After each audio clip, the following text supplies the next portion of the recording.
बहुत साल पहले भारतवर्ष की धरती पर एक गांव था जिसे दरियागंज कहते थे।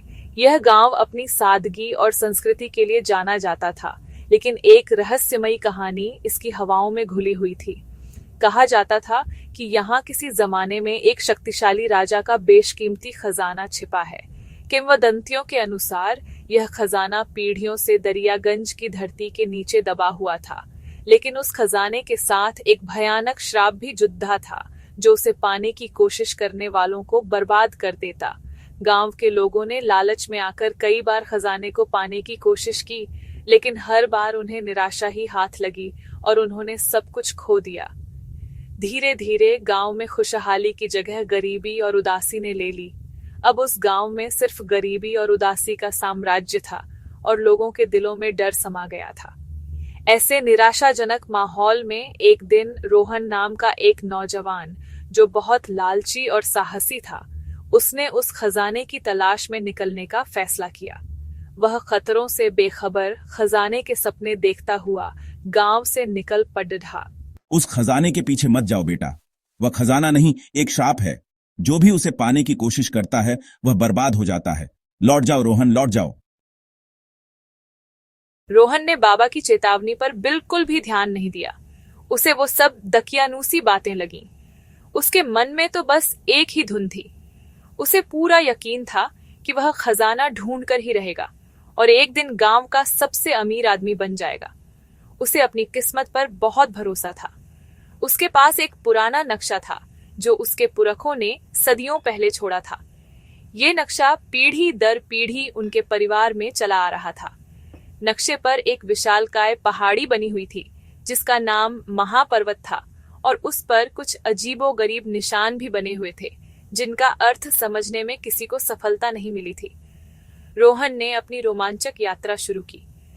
कई दिनों तक चलने के बाद आखिरकार वह उस पहाड़ी की तलहटी में पहुंच गया। वहां उसे एक रहस्यमयी गुफा मिली जो बहुत ही पुरानी लग रही थी। गुफा के दरवाजे पर एक प्राचीन पहेली लिखी हुई थी जिसे देखकर वो थोड़ा चकरा गया।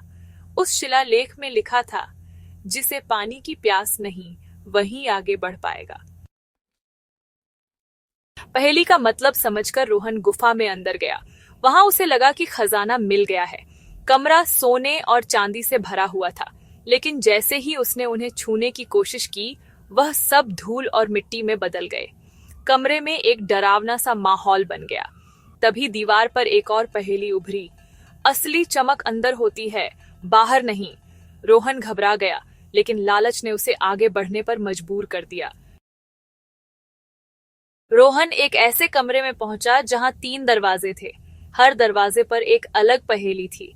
उसने पहला दरवाजा खोला, जहां उसे अपने ही डर की परछाई दिखाई दी। वह डरकर पीछे हट गया। फिर उसने दूसरा दरवाजा खोला, जहां उसे अपने लालच का एक भयानक रूप दिखाई दिया। वह समझ गया कि यह जगह उसके डर और लालच को परख रही है। अब सिर्फ एक दरवाजा बचा था।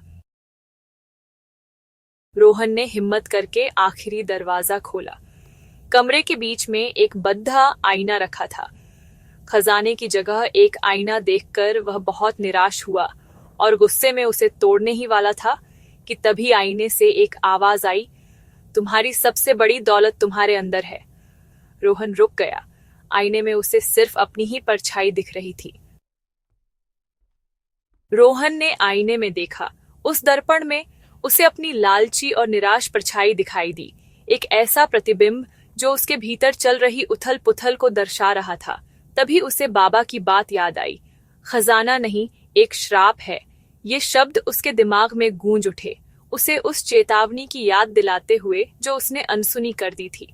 उस खाली खजाने के कमरे में खड़े होकर वह समझ गया कि यह खजाना नहीं बल्कि एक परीक्षा थी, एक ऐसी परीक्षा जो उसकी आत्मा की गहराई तक जांची गई थी। राजा ने असली खजाना छिपाया ही नहीं था, बल्कि उसे एक अलग रूप में प्रस्तुत किया था, एक पहेली के रूप में जिसे सुलझाना था। उसने अपनी प्रजा को यह बताने के लिए यह परीक्षा रखी थी कि असली दौलत सोने चांदी में नहीं, बल्कि मन की शांति, मेहनत और आपस के सहयोग में है। यह एक ऐसा धन है जो कभी कम नहीं होता, बल्कि समय के साथ बढ़ता जाता है, पीढ़ियों को समृद्ध करता है। यह कोई श्राप नहीं, बल्कि लालच का ही परिणाम था। लालच एक ऐसा जहर है जो आत्मा को दूषित कर देता है और उसे अंधा बना देता है। जब लालच दूर हो जाता है तो मन शांत हो जाता है और सत्य का प्रकाश दिखाई देता है। रोहन गांव वापस लौटा। उसने बाबा से माफी मांगी और सबको अपनी कहानी सुनाई। उसने कहा कि असली खजाना हमारे अंदर की मेहनत और एकता है। रोहन की बातों से गांव वालों में एक नई उम्मीद जगी। सबने मिलकर काम करना शुरू किया और धीरे धीरे गांव फिर से हरा भरा और समृद्ध हो गया।